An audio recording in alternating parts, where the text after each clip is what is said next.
आपके दिमाग में सिर्फ यही क्वेश्चन आ रहा है कि सर क्या ये 2.5 महीने के अंदर हम 350 नंबर लेके आ सकते हैं सीए फाउंडेशन के अंदर? तो मैं कहूँगा डेफिनेटली लेके आ सकते हैं, 100% लेके आ सकते हैं। और उसको लाने के लिए हमें क्या क्या चीज़ें को ध्यान रखना है, क्या क्या चीज़ें करनी है, क्या क्या चीज़ें नहीं करनी है, कि मैं आज की वीडियो में डिटेल में बताने वाला हूँ। तो सबसे पहले 350 नंबर लाने के लिए जो सबसे पहली रिक्वायरमेंट है वो है सेल्फ बिलीव। अपने पर भरोसा करिए और अपने आप से कहिए yes I can do it and I will do it. Comment section में जरूर लिख के जाना कि yes you can do it. और उसके बाद जब आपको एग्जाम क्लियर हो जाएगा इस नंबर के साथ तो आपको भरोसा होगा कि यस इट वर्क्स। तो चलिए वीडियो को शुरू करते हैं और जानते हैं कि 350 नंबर लाने के लिए हमें किन चीज़ों का ध्यान रखना पड़ेगा। वीडियो को ज़्यादा से ज़्यादा लाइक करिएगा, शेयर करिएगा अपने दोस्तों के साथ।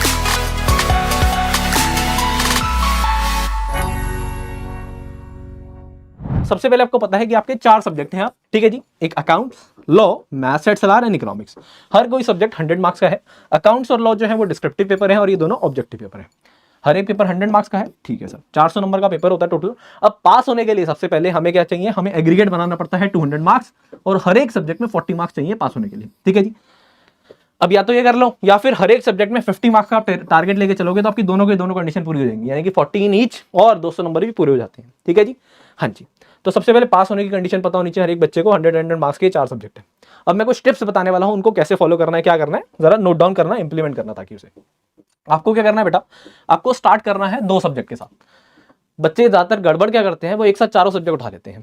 आपको ऐसा नहीं करना है, आपको 2 सब्जेक्ट के साथ चालू करना है। Theory plus practical is the best combination. Theory plus practical is the best combination. 2 subject उठाइए। स्टार्टिंग के 30 डेज सिर्फ उन 2 सब्जेक्ट पे फोकस करिए। स्टार्टिंग के 30 डेज सिर्फ उन 2 सब्जेक्ट पे फोकस करिए। 30 डेज बाद देखेंगे आप कि क्या होगा।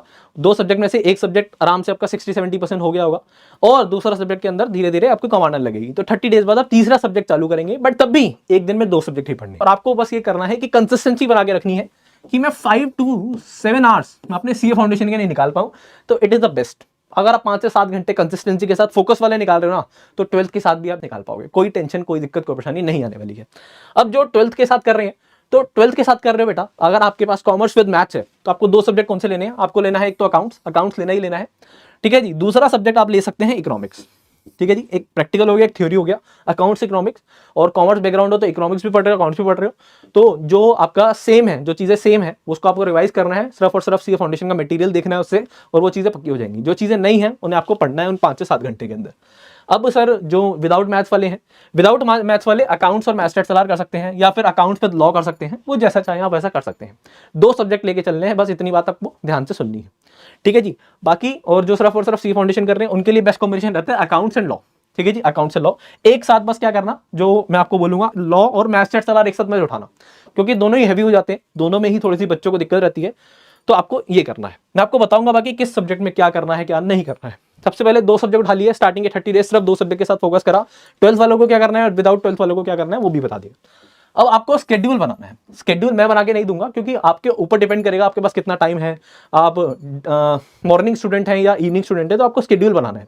बट यहाँ पर स्केड्यूल ना बच्चे गड़बड़ क्या करते हैं, मैं 8 से 9 ये पढ़ूंगा, 9 से 9:30 मैं ब्रेक लूंगा, 9:30 बजे ये करूंगा, 10 बजे। बेटा ये स्केड्यूल ना बहुत ही गलत है। स्टार्टिंग में ही आपने फाउंडेशन गलत कर दी। क्या मतलब? अरे भाई साहब तुमने टाइम बेसिस पे स्केड्यूल बना दिया, वो टाइम हिलेगा ना तो तुम्हारे को डिमोटिवेशन फील होगी। मम्मी ने काम दे दिया, पापा ने काम बोल दिया, आपका वो पढ़ाई वाला टाइम था आपका वेस्ट हो गया, आपको लगेगा टाइम वेस्ट हो गया, मेरे से पढ़ाई नहीं होगी, पूरा दिन खराब हो जाएगा। तो इससे अच्छा है आप स्केड्यूल जो बनाओगे वो टारगेट बेसिस पे बनाओ। आपने डिसाइड कर लिया अकाउंट्स के अंदर आज मेरे को जनरल एंट्री के सारे क्वेश्चन करने हैं, तो बस वही बात खत्म हो गई। आपको सिर्फ उस टारगेट पे फोकस करना है, चाहे उसमें 2 घंटे लगे चाहे 3 घंटे लगे। आपको वो 45 मिनट के साथ मजाक नहीं करना है। 45 मिनट पढ़ूंगा, 15 मिनट ब्रेक लूंगा, ये मजाक है। लंबा बैठना पड़ेगा। इसके बाद इंटर भी करनी है, फाइनल भी करनी है। वहां पर लंबे बैठ, जब सिटिंग लोगे तब जाके आदत बनेगी। पेपर भी 3 घंटे का होता है, 45 मिनट के बाद ब्रेक नहीं मिलता आपको। जनरल क्या बोल रहे हो सर? बेटा जनरल एंट्री नहीं बोल रहा, यहाँ पर मैं बोल रहा हूँ आपको अपना पूरा ट्रैक रिकॉर्ड रखना पड़ेगा। आज मैंने जनरल एंट्री कंसेप्ट समझे, आज मैंने जनरल एंट्री के क्वेश्चंस करे, आज मैंने फाइनल अकाउंट के क्वेश्चन करे रेगुलर बेसिस पर। कितना टाइम लगा, एक नोटबुक बना लो और उसके अंदर फॉलो करते रहो। हमारे साथ दिक्कत क्या होती है, हम पढ़ रहे होते हैं 12-12 घंटे, बट उसके बाद भी कोई आउटपुट नहीं निकल रहा होता क्योंकि हम उसको चेक नहीं कर रहे होते। बिजनेस स्टडी में क्या पढ़ते हो कि भाई साहब अपने जो आपने टारगेट सेट करे थे उसको देखो कि कितना टारगेट अचीव हुआ है, ताकि पता लग सके कि क्या डेविएशन निकली है। इस बात को फोकस करिए, जर्नल बनाइए, रेगुलर नोट डाउन करिए क्या पढ़ा और कितना टाइम लगा। अब इस सब्जेक्ट से दोस्ती का क्या मतलब है? बेटा सब्जेक्ट से दोस्ती का मतलब है, देखो 4 सब्जेक्ट है। मैं ये नहीं कहता हर किसी बच्चे के चारों के चारों वीक होंगे, और ऐसा भी कोई बच्चा नहीं होता ज्यादातर कि जिसके चारों के चारों ही बहुत अच्छे हों। ठीक है जी, हर कोई बच्चा है जिसका एक सब्जेक्ट या फिर 2 सब्जेक्ट खराब हो सकते हैं, बाकी 2 तो अच्छे होंगे। तो आपको क्या करना है, जो अच्छे सब्जेक्ट है उनमें स्टार्टिंग से ट्राई करिए कि यार 80+ और 90+ का स्कोर में टारगेट करूं, और जो थोड़े से कम है, जो जैसे फॉर एग्जांपल लॉ खराब है, तो आप उसमें टारगेट रखो यार 50 और 60 मेरा आ जाए तो मेरा काफी है। तो इस तरीके से करके चलोगे तो एग्रीगेट बड़े प्यार से बना पाओगे। वरना कई बार क्या होता है, आप क्या जो सब्जेक्ट खराब था और जो सब्जेक्ट अच्छा था, दोनों में 5-10 नंबर का डिफरेंस आता है। फॉर एग्जांपल मेरा लॉ खराब था और मैंने लॉ पे इतना ध्यान दे दिया कि उसमें भी 55 आए, अकाउंट जो मेरा अच्छा था उसमें भी 60 नंबर आए, तो यार एग्रीगेट बिगड़ गया ना। अगर मैं अकाउंट्स पे थोड़ा ज्यादा ध्यान देके अकाउंट्स और लॉ में 50 नंबर भी आ जाए तो मेरा काम चल जाता। तो इस तरीके से आपको स्ट्रेटेजी के साथ डील करना है। उसके अलावा स्ट्रेंथ और वीकनेस क्या है, दोस्ती का क्या मतलब है बेटा, देखो दोस्ती करने का मतलब है उस सब्जेक्ट को जानो। अब हर एक सब्जेक्ट की ना एक वीकनेस होती है, कुछ स्ट्रेंथ होती है। अकाउंट्स के अंदर अगर मैं बात करूं अकाउंट्स की, तो अकाउंट्स में वर्किंग नोट्स की बहुत ज्यादा वेटेज होती है। अगर आप वर्किंग नोट्स प्रॉपर बना रहे हो, प्रेजेंटेशन प्रॉपर कर रहे हो, ठीक है जी, तो इसकी बहुत ज्यादा फायदे हैं। इसके अलावा अकाउंट्स के अंदर स्टेप वाइज मार्किंग होती है। तो आपको पता है यार, अगर मेरे को 70-80% भी क्वेश्चन आते हैं ना, तो मेरे को नंबर मिल जाएंगे। 70-80% भी अगर क्वेश्चन आता है तो मेरे को नंबर मिल जाएंगे। तो आपको ये पॉइंट्स पता होने चाहिए किस सब्जेक्ट के अंदर क्या चीज बच्चों को दिक्कत देती है और क्या चीज उन्हें फायदा मिलता है। हाँ जी, तो स्टेप वाइज मार्किंग होती है, वर्किंग नोट्स होते हैं अकाउंट्स के अंदर। तो आपको ध्यान रखना है, आपको हमेशा ना इस चीज पे नहीं भागना कि मेरा पूरा क्वेश्चन सही हो। 80% भी ठीक हो रहा है तो कोई दिक्कत नहीं है। तो आपको हर एक सब्जेक्ट के पॉइंट्स पता होने चाहिए। लॉ के अंदर बच्चे मरते क्यों हैं, लॉ के अंदर बच्चों को दिक्कत क्यों होती है, वो यार याद तो सब कर लेते हैं बट लिखने में दिक्कत होती है। पहले दिन से गांठ बांध लो इस बात को कि लॉ के अंदर आपको राइटिंग प्रैक्टिस करनी है। लॉ के अंदर राइटिंग प्रैक्टिस करनी है। लॉ के अंदर मार्क्स क्यों कटते हैं, प्रेजेंटेशन के। क्यों करते हैं बेटा, प्रेजेंटेशन मतलब, अरे बेटा लॉ के अंदर आपसे एग्जामिनर चाह रहा है, हाँ जी, आपसे एग्जामिनर चाह रहा है कि आप ना लॉ की लैंग्वेज लिखो। लॉ की लैंग्वेज नहीं है कि 100% लिखना है बेटा, कुछ कीवर्ड्स हैं, तो उसको आप जब रेगुलर प्रैक्टिस करोगे, कोई से चेक करके बताएगा तभी फायदा होगा। इसके अलावा आपको परफेक्ट प्रैक्टिस बुक में कीवर्ड्स मिलते हैं। तो हर एक सब्जेक्ट के अंदर आपको पता होना चाहिए कि कहां बच्चों के नंबर कटते हैं, कहां नंबर एक्स्ट्रा मिलते हैं। जैसे अकाउंट्स के अंदर आपको समझ आ गया कि यार स्टेप वाइज मार्किंग होती है, तो मेरे को घबराने की जरूरत नहीं अगर पूरा क्वेश्चन पे नहीं बन रहा है तो। वर्किंग नोट्स की बहुत ज्यादा वेटेज है, प्रेजेंटेशन की बहुत ज्यादा वेटेज है। इसके अलावा बच्चों आपको बता दूं, अगर आपको किसी भी प्रकार की दिक्कत आ रही है, परेशानी आ रही है कि सर हम ये कोर्स कैसे कंप्लीट कर पाएंगे, तो उसके लिए आपके पास एक और ऑप्शन है, वो है जी हाँ, ग्रूमिंग एजुकेशन एकेडमी का कह सकते हैं मोस्ट डिमांडेबल कोर्स, जहां पर हम 70 to 80% कोर्स को इतने अच्छे से कवर कराने वाले हैं कि उसके अंदर आपका एक भी नंबर ना कट पाए। उसके अंदर कंसेप्ट करेंगे, तो क्वेश्चंस की ज्यादा से ज्यादा प्रैक्टिस करेंगे और आपको बोलेंगे टेस्ट देने के लिए, और आपने वो दे दिए तो बिलीव मी इतना कॉन्फिडेंस आ जाएगा, आपको लगेगा कि यार ये फाउंडेशन तो बहुत आसान है मेरे लिए। तो आप उसको भी स्टार्ट कर सकते हैं, उसको भी हमारे साथ ज्वाइन कर सकते हैं, तो आपकी सारी दिक्कत परेशानियां वहां भी खत्म हो सकती हैं। मैथ्स स्टैट्स सलार बच्चों को डर क्यों लगता है, बच्चों को डर लगता है क्योंकि मैथ्स सुनते हैं। भाई साहब मैथ्स डर लगता है, स्टैट्स कर लो पहले, आप स्टार्ट करो स्टैट्स से, स्टैट्स करो। अब स्टैट्स में क्या खराब है, स्टैट्स के अंदर फॉर्मुलाज हैं, तो फॉर्मुलाज बेटा एक जगह लिख के चिपका लो, बात खत्म हो गई। स्टैट्स आपका आराम से हो जाएगा, थोड़े से क्वेश्चन प्रैक्टिस करें काम बन गया। एलआर 20 नंबर की है, बहुत ज्यादा आसान है, कोई दिक्कत कोई परेशानी नहीं है। उसके बाद मैथ्स के अंदर अगर मैं बात करूं तो आपका रेशियो, प्रोपोर्शन, डाइसिस, लॉगरिथम और टाइम वैल्यू ऑफ मनी ही आपकी वेटेज रखता है 40% की, 40 to 50%, यानी कि 40 नंबर में से 20 नंबर के तो टाइम वैल्यू ऑफ मनी और रेशियो, प्रोपोर्शन, डाइसिस, लॉगरिथम यानी कि चैप्टर 1 और चैप्टर 4 आ जाएगा। तो यार बाकी चैप्टर्स पे ध्यान देने का जरूरत ही क्या है, पहले पास होने के लिए जरूरी है ना। तो ये मैंने देख लिया यार कि अगर मैंने ये कर लिया मैं पास हो जाऊंगा।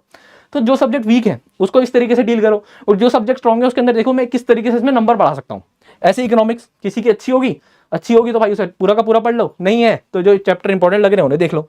तो ऐसे सब्जेक्ट से दोस्ती करने का मतलब है, बहुत ज्यादा इंपॉर्टेंट पॉइंट है, इस बात को समझ लो, वरना आप भी सिर्फ और सिर्फ गधों की तरह दौड़ते रहोगे रेस में और फिर हार जाओगे। तो घोड़ों की तरह एक स्ट्रेटेजी बनानी पड़ेगी, समझे। चलिए, what you have to do, अब आपको करना क्या होता है बेटा, बेसिकली सिर्फ ऐसा नहीं है कि आप सीधा सीधा बैठ गए पढ़ने और पढ़ रहे हो, पूरे पूरे दिन आप कंसेप्ट समझ रहे हो, ऐसा नहीं है। आपको पता होना चाहिए कि मेरे को करना क्या है। आपको बेटा कंसेप्ट समझने होता है सबसे पहले, अकाउंट्स हो चाहे लॉ हो चाहे मैथ्स स्टैट्स हो चाहे इकोबीसी का कुछ भी हो, चाहे इको हो, आपको क्या करना है, सबसे पहले कंसेप्ट समझने हैं। तो कंसेप्ट समझने का, उसके बाद क्वेश्चन प्रैक्टिस करनी होती है, उसके बाद टेस्ट देने होते हैं और रिवीजन करनी होती है टाइमली बेसिस पे। अब मैंने क्या करा है, आपके पूरे के पूरे 3 पार्ट्स में बांट दिए। First part is concept, second part is practice plus test and third part is revision.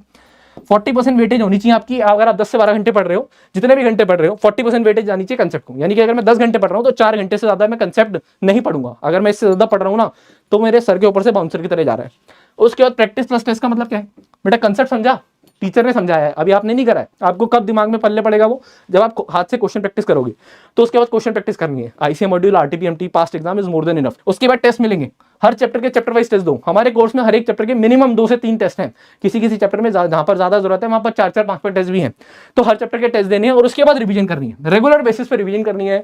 Week का कम से कम एक दिन आपका सिर्फ फुल्ली फोकस होना चाहिए रिवीजन पे, जहां पर आप पूरे हफ्ते में जो भी पढ़ रहे हैं उसको रिवाइज करेंगे, सिर्फ और सिर्फ कुछ भी नया नहीं पढ़ेंगे, ठीक है जी। इसके अलावा क्या बेटा, इसके अलावा you have to prepare your own notes. अब बच्चे गड़बड़ क्या करते हैं, टीचर पढ़ा रहे हैं और वो आराम से सुन रहे हैं और कहते हैं यार फैकल्टीज को, टीचर्स को, सर आप ना ये नोट सेंड कर देना। कई बार बेटा भावनाओं में वो भी सेंड कर देंगे। बट जरा बात को समझो, आप अगर खुद से नोट्स बना रहे हो तो आपको ना वो साथ साथ वो सारी पूरी की पूरी एक तरह से, जब मैं आपको पढ़ा रहा हूँ फॉर एग्जाम्पल, तो पूरी की पूरी एक तरह से क्लिप रिकॉर्डिंग ना आपके दिमाग में जा रही है। जब आप उस नोट्स को खोलोगे ना, आपको पूरी की पूरी क्लास वहां पर दोहरा जाएगी, रिकैप्चुलेट कर पाओगे पूरी की पूरी क्लास को, अगर आप नोट्स बना रहे हो। वहीं आपने वो प्रिंटेड फॉर्म में ले लिया किसी से, अपने दोस्त से ले लिया और उससे पढ़ रहे हो, तो वो बात नहीं बन पाएगी। तो नोट्स बनाना बहुत ज्यादा जरूरी है। देखो, एक नोट्स बनाना, क्वेश्चन प्रैक्टिस करना खुद से, चाहे आप टीचर ने सारे क्वेश्चन करा दिए, उसके बाद खुद से क्वेश्चन 2-3 बार नहीं लगाओगे तब तक बात नहीं बनेगी। टेस्ट देना बहुत ज्यादा जरूरी है, रिवीजन करना बहुत ज्यादा जरूरी है। माना कि सिलेबस थोड़ा सा ज्यादा है, बट करना चीजें आसान है, क्योंकि अब ना सिलेबस ज्यादा है, तो सिलेबस ज्यादा होने की वजह से क्या होगा, बच्चे मात खाएंगे। आपको क्या करना है, आपको जो कर रहे हो उसे 100% तरीके से रिवीजन, नोट्स और टेस्ट पे ध्यान देना है, तो 100% चीजें हो पाएंगी। इसी वजह से बेटा 9.0 में इतने सारे टेस्ट दिए गए हैं और कोर्स को इतना ज्यादा स्मूथ कर दिया गया कि आपको एकदम बेटर एक्सपीरियंस मिले, मजा आए। हम कोर्स इसलिए आपको प्री रिकॉर्डेड में भी दे रहे हैं कि भाई साहब, जिस बच्चे के पास टाइम नहीं है, वो जब आपका मन करे आप तब देखो। लाइव क्लास में दे रहे हैं कि भाई जिस बच्चे का शेड्यूल नहीं बनता वो लाइव क्लास में आ जाओ। टेस्ट दे रहे हैं आपको जो आप कभी भी दे सकते हैं, और हमारी फैकल्टी आपको within 4 to 5 days check करके देंगी। डाउट्स आप कभी भी पूछ सकते हैं, 24 आवर्स में रिप्लाई मिलेगा। ऐसी ही अच्छी अच्छी वीडियोस देखने के लिए, ऐसी अच्छी अच्छी इन्फॉर्मेशन जानने के लिए चैनल को सब्सक्राइब करिए, वीडियो को लाइक करिए और दोस्तों के साथ ज्यादा से ज्यादा शेयर करिए।